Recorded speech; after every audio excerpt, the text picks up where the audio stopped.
Jump in. All right.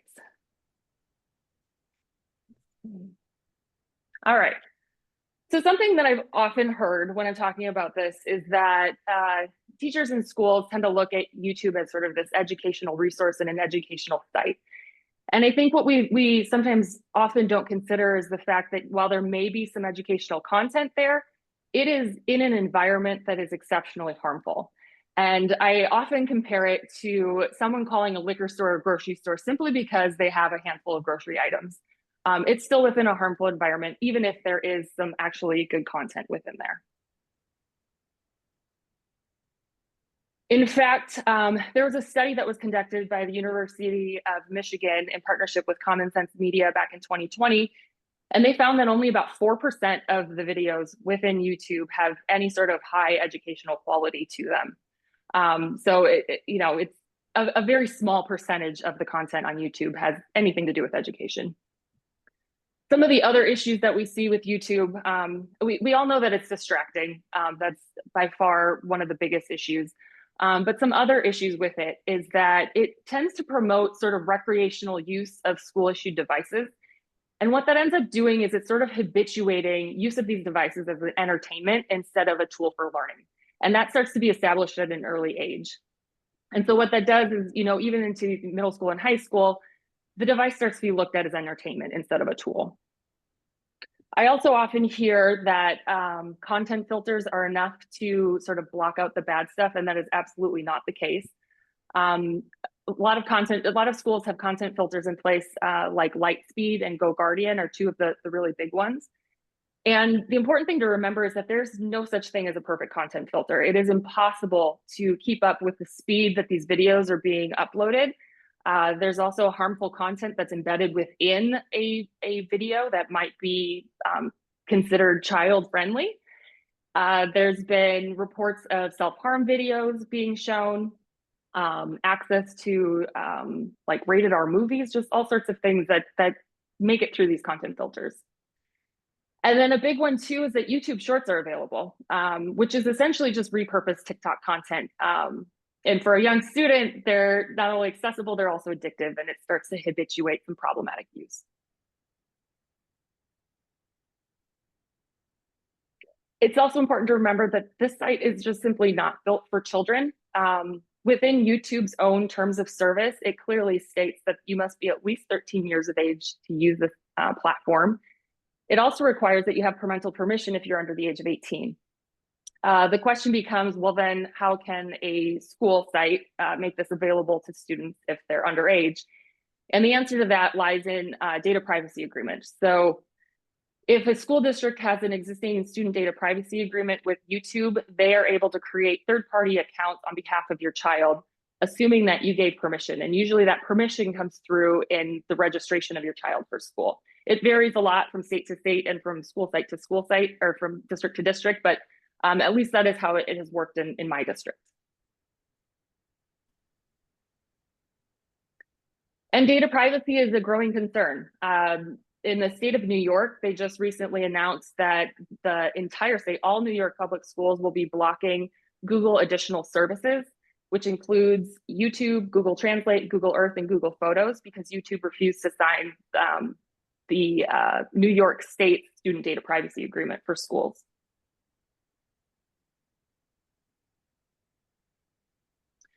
All right, a little bit about how I approach this in my district. I've had a YouTube block on my students' devices for at least 3 to 4 years.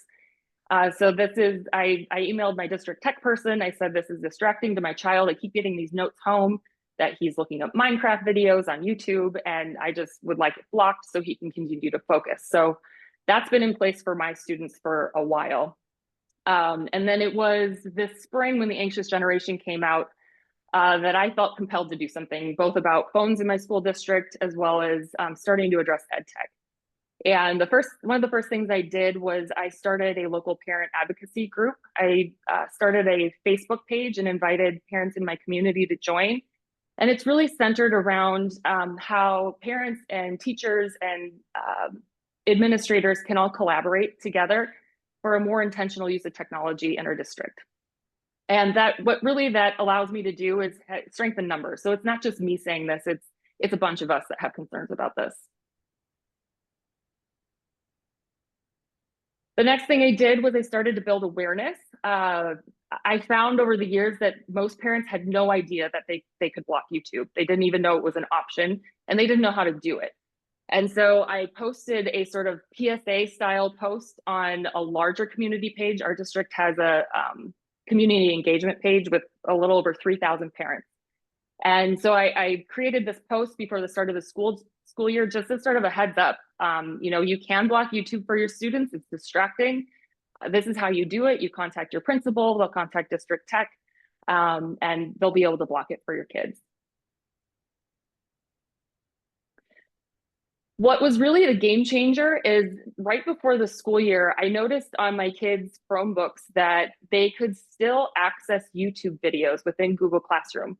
One of the common pushbacks I often heard was, well, teachers use it to support their lesson. And that very well may be the case. And so I looked in my kids' Google Classroom and found that they did still have access to YouTube. They were able to pull up a video that the teacher assigned. But the difference is they're not able to navigate outside of it. Sorry for the blurry screenshot, but you can see here, it's my kid was learning about the United States and the capitals, and he was able to view this particular video, but there's no navigation wrapper. He can't get outside of it. And there's also not a continuation feed on the back end of it. It's just this particular video. And I think that really sort of sparked a lot of teachers' interest in possibly doing this. What happened after that, after I made that big post on our community page, is a teacher saw it and she wanted to try it out in her classroom. And so she approached the district technology department and asked if she could pilot it within her classroom and block her students' access to YouTube. She loved it so much that she then approached the principal of a local elementary school to block it across the entire school, which they did back in September. And then that's kind of started to have a snowball effect. I found out that this happened. This is a member of my group who posted about this. I then approached my principal and said, hey, look, the school down the street just blocked it. I would love to see it blocked it at my kid's school as well. And so as of December, YouTube is blocked at my kid's school, K-8 as well.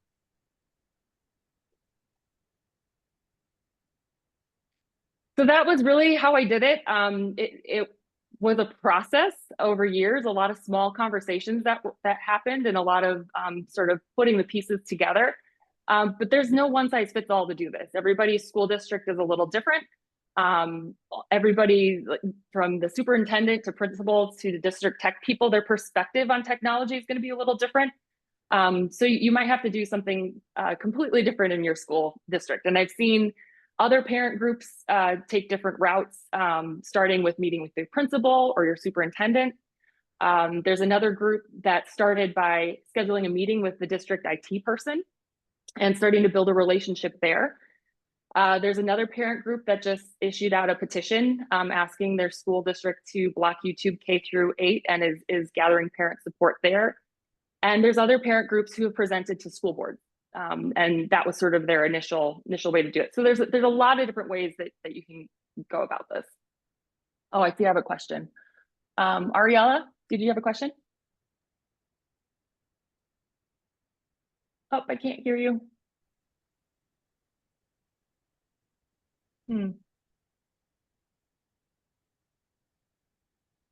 Wonder if maybe. Jennifer, can you see her question in the chat maybe? There is a question in the chat, but I don't think it was from Ariella. But if you can send it to me, Ariella, I can.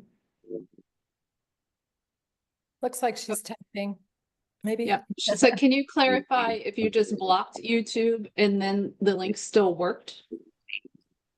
Yeah, so it's blocked. So my son cannot navigate to YouTube.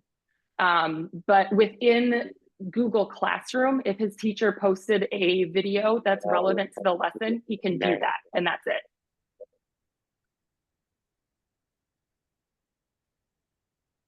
Okay. Oh, there's another question. Jenny? Oh, hi. Thank you all so much for doing this. This is so tremendously helpful. I just have a question about, did the teacher need to do anything when you had YouTube blocked and the teacher was then able to show it in Google Classroom without the navigation surrounding it? Did the teacher need to take any action, or how did that actually all work? Yeah, so YouTube is not blocked on the teacher's device. So they're able to pull a link from it and stick it within Google Classroom, and then it just stays within that context. They're not able to navigate outside. Does that answer your question? Well, I've seen YouTube embedded in PowerPoint, for example, or some kind of document that's stored on a drive. I've just never seen when a link, in my experience, when I've seen teachers in our school out here in Connecticut, they've linked to YouTube videos through Google Classroom. You click through and you get to YouTube, and of course, the nightmare scenario for us is all the TikTok videos and shorts and everything else are all surrounding upsell ads, the whole thing. So I just wasn't sure what changed there, because so is there a setting for the school that they have to enable so it's all blocked for any link coming from their Google Classroom? Is it a feature of Google Classroom that's the thing? Or I'm sorry, I'm just a little bit confused. No. Yeah, that's a really good question, and I'll have a couple more resources at the end of it that might help answer that question. Oh, okay. It could vary by content filter. I know that in my district we have Lightspeed, so it might vary if your district has GoGuardian, for instance. I'm not sure, or whether or not your district has even a content filtering system in place. It could vary that way too. Unfortunately, I don't have the technical expertise to really answer that question well. Got it. Okay, thank you. Yeah, of course. Lauren? Yeah, just real quick. Did I understand correctly that so New York State is no longer going to allow YouTube because they wouldn't sign those terms? Correct. Okay. So school is anywhere in the state. That is my understanding. It looks like some districts have already implemented it, or they will be about to, but I think the deadline is sometime in March, if I remember correctly. Thank you. Can I pipe in and say not all YouTube, right, Jody? Clarify the Oh yes, parts teachers of can YouTube. teachers can still access it in the same way. But it's different aspects of YouTube are still available, I thought. No? I don't know. The ones that I've seen is a complete block, but that's something to look into. Yeah. Okay, thank you. I'm probably confusing it with something else. Gotcha. Ellie. Hi, so I am in Connecticut, and we just got an email last week from the district's IT person, saying that because of some law, which I think you're talking about the same one with New York, that is will be implemented in March, and the privacy laws around it, that parents have the opportunity now to opt out of YouTube. So my concern is the fact that it's an opt-out and not an opt-in. But again, a lot of I just kind of want to get some clarity around that. Our IT guy seems to think that, it's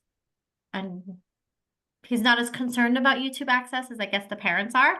Navigating that conversation with them. And I guess my goal is, how do we educate parents that yes, YouTube really is a problem. And two, maybe kind of push our district towards more of an opt-in as opposed to an opt-out. Right. Yeah. All great questions. I'm wondering if maybe I've got a couple more slides, and it might help answer a couple more of these questions, and then we can, definitely have that chat. Okay. All right, we'll just continue on here really quickly. This was the example of the district that did present to their school district. This is from San Luis Obispo in California. It was featured in Jessica Gross's EdTech series from the New York Times earlier this year. What they did was they gathered a group of parents and they created a presentation. They even spliced together a video that was showing all of the different harmful content that they were still able to access on their kids' Chromebooks. They presented that to the school district, and the school district took action almost immediately once they saw that, and it is now blocked at San Luis Obispo as well. As far as approaching this, some additional pieces of advice. I think the biggest piece is when you're approaching your school district, always think partner, not adversary. I think, you know, as parents, we've seen the harm that this has been causing over the years, and we're frustrated. But I think as long as you can approach them as a partner and offer to assist them in any way possible, and find those areas where it's going to be mutually beneficial, both to the school as well to parents, find those areas of commonality will go a long way. Some things that you can do if your district is not open to blocking it district-wide, you can definitely explore individual student blocks. That is absolutely a possibility. There's also parents who are exploring just completely opting out of one-to-one devices altogether in your school district, which is an option for some people. You can also look at pulling metrics on student YouTube related traffic as another piece of evidence as why this is harmful. I know that I looked at my student's Chromebook and looked at his search history and was able to pull up, you know, the various videos he was watching. It was like 99% Minecraft. It wasn't educational at all. And I used that as evidence of why I needed to block it on my kid's computer, as well as just the volume and the times in which he was accessing it. I spoke to a systems administrator for a large school district as well, who didn't necessarily believe that YouTube was an issue until he pulled the web traffic for the entire student body and found like it was something like 80% of all web traffic was YouTube related for his entire district, which is just insane. And not only did that convince him that it needed to be blocked, he also looked at the time of access and found that there was a lot of web traffic happening in the middle of the night. And so he convinced his district to block web browsing on student devices from midnight to 5 a.m. as well. And also, don't accept that it's not possible. I've heard from parents who have said, well, my district just said it's not possible, and that is absolutely not true. There are definitely ways that this can be blocked at the Google admin level, as well as through a content filter. That said, it's important to recognize that there is probably no perfect solution here, and there are workarounds. So again, I'm not a systems admin, so I don't fully know exactly how all of this works, but my understanding is that blocking from a content filter is not always enough. There are sort of two different levels of blocking. You can block at the Google admin level, which is a complete block of the website, and students aren't able to access videos, even if, you know, they put it in Google Classroom. And then there's a block at the content filter level. And the content filter level is where teachers are still able to provide videos within Google Classroom. Again, that's my understanding. The content filter level block isn't necessarily as strong as sort of an admin level block. So just something to keep in mind. I heard from a teacher this week that within my own school, students are able to grab a YouTube link, put it within Google Slides, and then they're able to access YouTube again. So that's something that we're kind of working through within my district. And then as you get older, within middle school and high school, kids are getting more tech savvy, and they're leveraging things like VPNs and proxy servers, which can completely get around any sort of district block. I've also seen a couple reports where a classroom has a YouTube block in place. And so instead, the teacher has them pull out their smartphones and access YouTube that way. So as we're considering the successful push for phone-free school environments, that's something to keep in mind as well. It sort of waters down your policy if that's happening. And then there's a Reddit thread that might be helpful for you to provide to your school district. It is dedicated for system administrators. They talk about YouTube blocks frequently. So you can go in there, search YouTube, and then find a whole lot of different experiences in terms of how district IT people are handling this. It might be a helpful resource for your district too. And then I will also include a link to this. This is an operational document that I received from a systems admin. This is not my work. He graciously allowed me to share it with parents. This may also be a helpful resource to share with your district, just as a place to start and how to go about doing this. All right, and those are all of my slides. We'll open it up for conversation, but before I do that, I would like to invite everybody to join us at Smartphone Free Childhood. We're talking smartphones in our families, in our schools, and we're also going to be tackling ed tech here too. We have a WhatsApp group that's very active with a bunch of subgroups, one of which is ed tech. And there are a bunch of really passionate people talking about this, the issues and how we're addressing it. We have a newsletter, we have a Facebook group. You can follow us on Instagram.